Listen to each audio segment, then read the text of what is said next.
संतुष्ट व्यक्ति के लिए उपहार। एक दिन तेनालीराम बड़ी प्रसन्न मुद्रा में दरबार में आया। उसने बहुत अच्छे कपड़े और गहने पहन रखे थे। उसे देखकर राजा कृष्णदेव राय बोले, तेनाली, आज तुम बहुत प्रसन्न दिखाई दे रहे हो, क्या बात है? महाराज, कोई खास बात नहीं है। तेनालीराम प्यार से बोला, नहीं, आज मुझे तुम कुछ अलग लग रहे हो। वैसे एक बात है, जब तुम मुझे पहली बार मिले थे तब तुम्हारा व्यक्तित्व बहुत साधारण था। तेनालीराम बोला, महाराज, प्रत्येक व्यक्ति समय के साथ बदलता है, विशेषतः जब उसके पास थोड़ा बहुत धन भी हो। मैंने आपके द्वारा दिए गए उपहारों से काफी बचत कर ली है। राजा बोले, तब तो तुम्हें अपनी बचत का कुछ भाग दूसरों को भी देना चाहिए। तेनालीराम बोला, महाराज, अभी मैंने दूसरों को देने के लायक पर्याप्त बचत नहीं की है। ये सुनकर राजा ने तेनालीराम की दान न करने की प्रवृत्ति के लिए उसे काफी लताड़ा।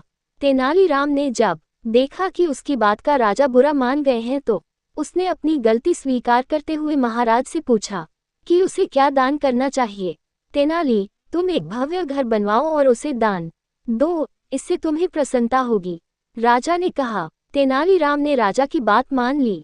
अगले कुछ माह तक वह एक भव्य मकान बनवाने में व्यस्त हो गया। जब वह भव्य मकान बनकर तैयार हो गया तो तेनालीराम ने मकान के ऊपर एक तख्ती टोक दी, जिस पर लिखा था, ये घर उस व्यक्ति को दिया जाएगा जो अपने जीवन में मात्र उतने में ही प्रसन्नता महसूस करता हो जितना उसके पास है।